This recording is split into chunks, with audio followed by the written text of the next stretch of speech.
Catch up on all the live shows right here on africatechradio.com. Thank God it's a Thursday. I wish you a tolerable Thursday. That's all any of us can hope for, right? Maybe not. You can quit anything on a Thursday because what is there? What is left? Whatever your week has been, every day is a new beginning. So why not just take full advantage of it? Welcome to Tony's Tech Side. I'm here every weekday from 9 a.m. West African time till midday, streaming live on www.africatechradio.com from 9 a.m. West African time till midday. And then if you're listening to this afterwards, well, thank you for listening. Share your thoughts with the rest of us. We're going to be learning a tech word in this episode. We'll dig deep into the rubbles of history to find precious jewels of knowledge to launch you into the future. And then we'll share the most important and juiciest stories impacting Africa. Tech stories to keep you informed. You can share your stories with the rest of us. You can share your thoughts also with the rest of us on WhatsApp. Yes, text or send a voice note on 0913 558 1766. 0913 558 1766. Please add +234 if you're texting from outside Nigeria. Now, digging deep into the rubbles of history. We start in 2005 on the 7th of September when Apple introduced the iPod Nano. Yes, it actually replaced the iPod Mini. This move surprised many in the industry as the iPod Mini was extremely popular. However, the use of flash storage instead of a hard drive allowed for a much smaller form factor and then increased the reliability and, better battery life. And the first iPod I actually used was the iPod Nano, and God, it was beautiful. There was this particular song, I think it was the album of One Day Cold. Yes, oh my God, I remember IOD and the rest of them, my classmates now, shout out to them. Back then, yes, in secondary school, jeez, that was it. The iPod Nano was just the device we actually wanted. Yeah, it was just the device. And 2005 on this day, September 7th, on the 8th of September 2003. So we're looking at, history for the whole week. The whole week starting from 5th, that's 4th to 8th or 10th of September. Yep. And for September 8th, the Recording Industry Association of America sued 261 people for sharing music on internet peer-to-peer network. And it included a 12-year-old Brianna Lahara. And eventually, this kind of made the suit to be against 30,000 people. That's the lawsuit that they brought against these people for sharing networks. So the idea is that people are supposed to pay for music so that the musicians can get paid. But then this was intended to reduce the amount of music being shared, but it instead got a backlash against the established recording industry because people were like, I beg, allow us to share. Now, thinking of where we've gone on the continent from where we used to download music on websites, people still do that though, but then the popularity of streaming platforms have actually become a thing. Apple Music, Spotify, Boomplay, Audiomack, it's now a thing. So people would rather, because of space, rather stream music than download and fill up their devices with the same music. And they'll keep listening to it again and again and again, and even pay small amount multiple times, spread across a year or spread across a couple of years to ensure that they enjoy or keep enjoying such entertainment. September 10, 1990, the first internet search engine, Archie, was launched. It was used to index FTP archives to make finding files easier. That was the original idea. But right now, we've gone totally off. Well, it's a lot more better and a lot more useful, and there's a lot of money around it right now. So, as the technology for the World Wide Web, WWW, was not invented until later in the year, it was not the first web search engine. Yeah. So, and I think one of the episodes in August or in July, I actually talked about the first web search engine. Moving downward, September 9, 1945, it would be operators of the Harvard Mark II found a moth trapped in relay 70 in panel 5, and the bug right? Bug, that word is popularized in 1945, September 9, when the operators of that particular computer, the Harvard Mark II, found it. And it was the first actual case of bug being found. It wasn't the first time the term or the word bug for computer problems was used, but it was the first time the term debug was actually used. And software testing is an industry that has come about because of, bugs and debugging. And these people, their primary task and responsibility is to find bugs or write code to support testing. And I have a friend who actually is into software testing. In fact, I did 2 episodes on software testing. Yes, vacancy alert, software testers needed. You can catch that on www.africatechradio.com. Just search for software testers, and you would find, what software testing is, how you can get into it if you're on the continent, and the kind of resources you're going to need. You actually don't need to be able to code to get into software testing. People don't know this. Well, let me leave that. And September 7, 1927, 96 years ago, Philo Farnsworth became the first person to successfully transmit a TV signal. He is the inventor of the first electronic television.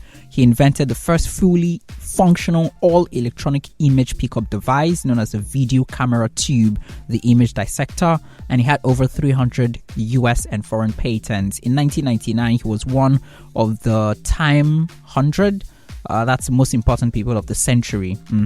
And there's one particular quote of his that actually struck me. Listen carefully. He says, "There's nothing on it worthwhile, and we're not going to watch it in this household, and I don't want it in your intellectual diet." He was talking to his son, and he was talking about the television. Note, this man invented the first electronic television. Well, we will not be entertaining such slander here, because if he were alive and was tuning to me right now, he'll most def recommend that his son stayed on here. Well, one more. September 7, 1912, 111 years ago, David Packard was born. He's a co-founder of the Hewlett-Packard Company, the HP. If you use an HP, well, the founder of HP was born on 7th of September 1912, and he died on 26th of March 1996. He was 83. If he was still alive, he would be 111 years old. Yep. So the word for today is cloud computing. Yes, cloud computing. Cloud. Yes, the one above us. And then computing, like computers. So it's the delivery of computing services. That's storage, databases, analytics, intelligence, software, networking over the internet, referred to as the cloud, to offer faster innovation, flexible resources, and economies of scale. I understand. That was a little bit. In simple terms, guys, cloud computing is a term that you use to describe a global network of servers like computers, each with a unique function. The cloud is not a physical entity. You cannot, the cloud itself, with the term cloud, is not a place where you can touch, yeah? Instead, it's a vast network of remote servers and computers around the globe, which are hooked together, and they're meant to operate as a single ecosystem. Now, these servers are actually designed to store and manage data, run applications, deliver content, or a service such as streaming videos, webmail, office productivity software, even social media. So instead of accessing the files and data from a local or a personal computer that's in your house, you're accessing them online from any internet capable and enabled device. That's the information will be available anywhere you go and anytime you need it. That's what almost everyone does. That's why you can, wherever you are, access, certain services. All the apps literally that you run, they actually have some kind of cloud support. So there are 4 different methods of using cloud resources, of different ways this whole cloud thing works. Yeah, there's the public cloud that shares resources and offers services to the public over the internet. There's a private cloud. This one is not shared. Private companies pay for it, and then they have total access over it. Most times they get those servers and they put them in their premises. Yeah. And then there's hybrid cloud, and this one shares services between public and private clouds depending on their purpose, and the community cloud that shares resources only between organizations such as government, institutions. That's community cloud. So these are like the different ways. What are the benefits of cloud computing? Why cloud computing? First is flexible. Yeah. So due to the way the structure of cloud computing, enterprises, companies, and their users can access the services from anywhere with an internet connection, and then it ensures that these services, are like scaled up or down as needed. So it's either you have more people on it or you have less people on it. It just depends, but it makes it very flexible for anybody to use and for companies to use. It's also efficient because companies can now develop new apps and rapidly get them into production without worrying about where you're going to store them. You know how we talked about streaming services and how before now you download and then you fill your laptop and like, oh, my space is filled up, blah, blah, blah. Now, what if you didn't need to bother about space? Everything you do will be taken care of online. All you need to do is pay for that online space and never bother, because if you need more space, you just have to pay. That's all. If you say you need 1 gig extra, no problem. They would get it for you and they'll fix it up. So you don't need to bother about, my space is filled up and all of that. So it's really very efficient. And it's also secure because they really try their best to ensure that, hacking, failures, all of those things are really reduced to the barest. So it's really relatively low for it to be insecure. But then your own PC and, the stuff you do can actually be hacked, because most times you're not running security checks again and again and again and again and again. Also, it's cost effective. Instead of filling your house with servers and, your office space with PCs, multiple PCs, and enlarging the space that you have to put on it, making your PCs bigger and bigger and bigger or something, or keep widening the space of, your RAM or whatnot. You just pay for that, and then it's just a better way, right, to deal with it. Just like I said before, instead of downloading music and, buying more, new PCs and whatnot every time, you just have to pay maybe 100 naira, 300, 500, depending on the service, 900 for some, and then you enjoy multiple, like an array of songs or movies anytime you want, at midnight, like wherever. Even if you're not in a particular place, like you're not where you registered for that service, you can still get it. It's mind-blowing, right? So the subscription service is actually what makes that whole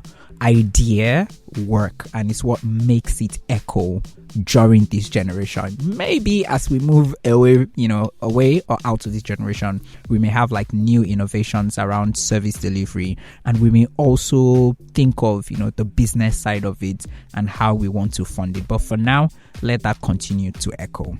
Yes, so this has generated a lot of conversation, and I think that's one of the things I want to start with. And it is on Twitter, it's called PEPT. So this is the Election Petition Tribunal in Nigeria, the judgments that happened in Nigeria. And yes, the Presidential Election Petition Tribunal struck out the petition filed by Peter Obi of the Labour Party and also Atiku Abubakar of the People's Democratic Party, which is against the election of President Bola Tinubu. The election tribunal said that he lacked merit, and they challenged the victory. Some say it's a narrow victory in the presidential election that took place in February 2023. And almost 10 hours, about 9 hours plus, because I think it started about 7 or 8 a.m. and it lasted up until like 4 p.m. or 5 p.m. And the two main challenges, according to the election tribunal, were without merit. First off, some things I would want to point out. First is the fact that there's been a lot of social media coverage. 1. 2, people do not know, but this is the fastest judgment, right, that has come out from Nigeria for an election tribunal of this nature. First time it's this fast, the judgment and the whole process. And the third thing would be the fact that people followed the televised version of it, because the whole the judgment itself was televised. And I can tell you for a fact that I was following 3 different channels, and they all produced about 100,000 One was 70, one was 80 or so at one point. Another was like 40, 50. Over 100K people streamed that particular judgment live, bro. And we're not talking just people from Nigeria. We're talking people from like people who are based in Nigeria locally, but maybe Nigerians from also across, like people, overseas. That's one of the things that I also noticed. And the hashtags, it was crazy. The conversation also, I think it was top notch, right? The other thing is a lot of people still do not understand the basics of what the constitution or the laws of the country really mean, or what they truly say. And I think that's like one area I noticed that we need to improve on. There needs to be a lot of education. I was just speaking to someone yesterday, and the person was like, oh, I didn't know I had to do something in the process, right? I didn't know I had to do something for election. Oh yes, she didn't know that she on the ballot paper she was going to be given to vote, that she wasn't going to see the faces of the candidates. And I was like, what are you joking? Because if you check, it's not really the candidate you're voting the parties, right? So if you were the candidate, you see the faces of the candidate, but you're voting the parties, and you won't even see like AAA, BBB, CCC. You're going to see like their logos, right? So, and she was like, I was very confused. I don't even know who I vote. I know I just put my hand, and I'm like, we have a long way to go in terms of education. And to think that everyone was there, and nobody, like people were like, waiting this judge they talk, gone, waiting this judge, waiting be this. Like everyone was kind of confused, and they were like, hey, Lai Wasabi, what's up? Come do a summary for us, man. Do like a 3-line summary. Let's know what these judges are talking about. So the president, Tinubu, was sworn into office on 29th of May. He currently is on the seat as the president of the largest democracy on the continent. And lead justice Haruna Samani read the verdict and said the petitioners failed to prove allegations of corrupt practices and over-voting. And he also added that the petitioners failed to specify the polling unit where they alleged that rigging took place. And they also failed to provide any credible evidence to prove their allegations of suppression of votes in their strongholds. The Electoral Commission also was not bound to transmit results electronically. That's something that was a big issue. And then also they ruled that the failure to upload the photographic copies of polling unit results in real time did not invalidate the election, right? And the election was like really fiercely contested since the end of the military rule in 1999. This has been the most fiercely contested. And Tinubu, who is the current president of Nigeria, won with 37% of votes cast. And Atiku Abubakar of the PDP had 29% of the vote cast, and Peter Obi had 25% of the vote cast. And just about 10%, that's 10% generally of all registered voters, was what equated to 37% of the vote cast, which Tinubu, that's Bola Ahmed Tinubu, won with. So at this point, I think you all should just rest, and then let's hear what the next moves will be by the major political parties that are in opposition. It's also important to note that lots of things are changing while this conversation is going on, like the National Electricity Regulatory Commission in Nigeria granting the approval for an increase in the price of prepaid meters within the country. Now, a single phase prepaid meter will be priced at 81,975 naira and about 16 kobo. This is an increase from what it used to be. What it used to be is 58,661 naira. And the cost of a 3-phase prepaid meter has also gone up from 109,684 to about 143,836. Now, according to the Electricity Regulatory Commission in Nigeria, this decision was to ensure, the ability of, MAPs to recover reasonable costs associated with them, buying or procuring, purchasing the meter and maintaining it while ensuring that their pricing structure still allows them to make profits. That's return on investment. African leaders have proposed a global carbon tax regime in a joint declaration which is now known as the Nairobi Declaration 2023. This Nairobi Declaration capped the 3-day Africa Climate Summit, the inaugural, the first time it happened in Kenya's capital, Nairobi. The document, which was released on Wednesday, the 6th of September 2023, which was the last day for the inaugural Africa Climate Summit, demanded that major polluters commit more resources to help poorer nations. I don't like the sound of that though, but yeah, at least like if you put it dirty, you should pay for it. But then if you say it's credit sounds like a good thing, I don't know, to some people. Well, African heads of state said this would be the basis of their negotiating position at the November's COP28 summit. That should be in the UAE.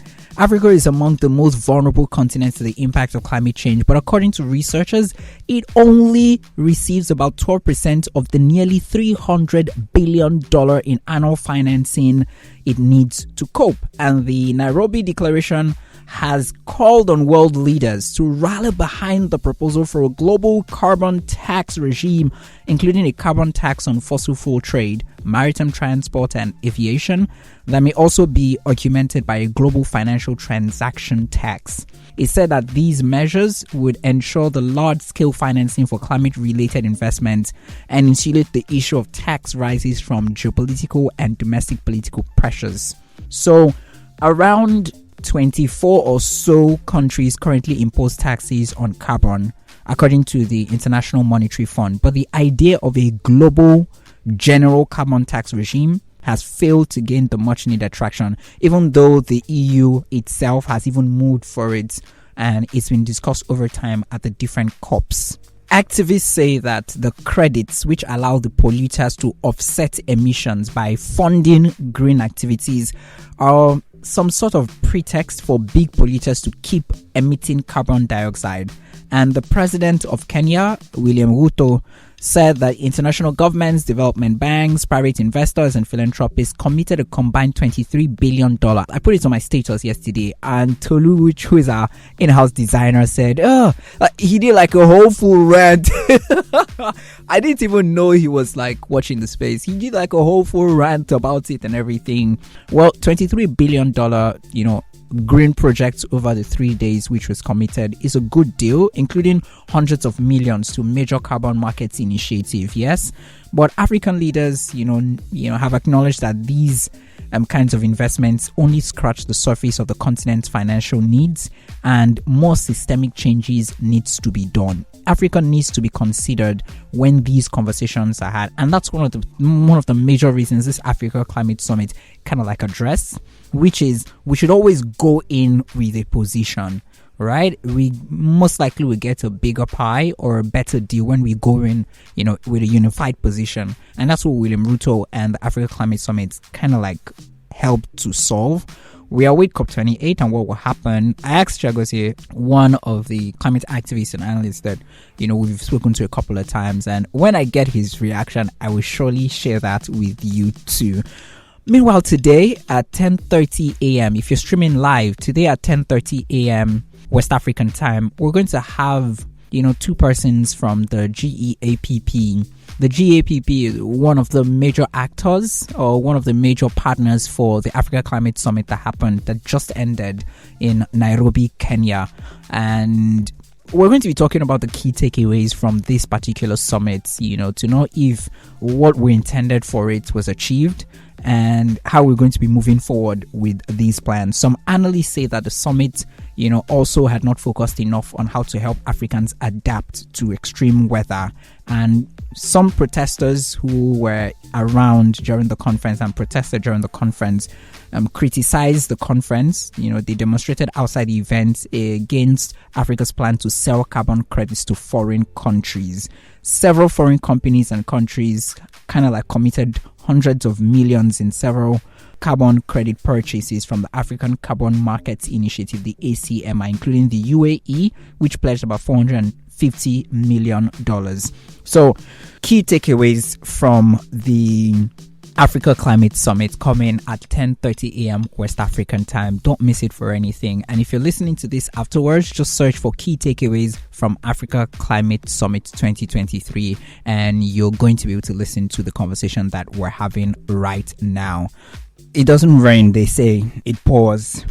It's been pouring for a while for Sama, that is Facebook's former content moderation firm in Africa, as they've been accused again, but this time of shielding an employee who allegedly raped two colleagues and sacked one of his victims to protect the company's reputation. Two former employees in Sama's Kenyan office told Open Democracy that managers fostered an unsafe working environment by ignoring or minimizing their allegations of rape against one of their colleagues. One employee who was new in Kenya said that when she was raped by a colleague who had visited her at home, another colleague informed the management of the assault. Having only recently moved to Kenya, she said she assumed someone would assist her in filing a local police report, but she says a senior manager instead told her not to involve the police. Afterwards, there was no further action from the company taken, and she said that the company left him on the staff and asked that, he call her and apologize and all of that, but didn't really take any step like proper. Anyone who's raped is a criminal offense, bro. Exactly. So, let's just, Sama, please. Thank you. Let's move on. So, Spotify has restricted access to lyrics for some of its non-paying users, including those in Nigeria, if you're in Nigeria. And if you've received a message saying, enjoy lyrics on Spotify Premium, well, Spotify says that this particular change is just a test, and they want to know if it's going to make you to move, to actually become a premium user so you can get, I'm saying that for some people who are like, Odumodu Black and Adekunle, wrong person, bro. You got the wrong person. We will continue doing what we're doing, and we really wouldn't mind what's happening. Well, so Clubhouse has totally been redesigned around these new chats. And if you open the newly updated app, it prompts you to start a new chat and share it. And chats are also what you're seeing first in the new home tab in the app. And if you had friends that use Clubhouse, it seems like the chats would show up in the home tab too. So, I don't know. I feel somehow about this. I know that Clubhouse has seen a massive drop in popularity since the early days of the COVID pandemic, especially since Twitter, now called X, launched its Twitter Spaces. I don't know what it's called now. I've never been on it in a while. That's X Spaces or just Spaces. Well, let's just call it Spaces. But Clubhouse apparently now sees more opportunity in encouraging people to have voice chats with their friends rather than broadcasting live to large audiences. You can still make, that type of live social audio rooms that made Clubhouse a hit then during the COVID pandemic. But the feature, seems a bit buried right now. From the home screen, you need to tap the microphone button, then swipe it over to a tap to go live option to start a room. And Clubhouse says that live rooms will continue to be a central part of Clubhouse, but why the hell do you want to do something like an Instagram, like a group Instagram story, instead of what we know Clubhouse to be? So there's some days, Mondays 9 p.m. I don't miss a particular room. That room is a song, like you go in the room and you sing songs. I don't miss that room for anything. Sundays 9 p.m. West African time. Also, there's one particular room I also don't miss. I'm trying to remember the name of the reading room. Shout out to Clarissa Ebuseme. That particular reading room, God, I try my best not to miss it. I've come on stage, but I've never read a book. I've just participated in discussions about books. I think Clubhouse is a great app. And I think they made a couple of mistakes in, keeping it to just iOS for a while and, all of that. The shenanigans that happened before it was released to Android, and how Elon comes on it and then makes it a big hit and then leaves and then buys Twitter and then does, replicates something like that on Twitter. And I know all of that, kind of hampered. But can we just keep Clubhouse sane the same way? The idea, is it possible? Please, who's your guy? That's the question you should be asking. Of course, who else but me? Yes, only me. So that's why I'm bringing this to you. Do you know that infertility affects 7% of the male population? Do you have an idea about? Do you know this? Well, okay.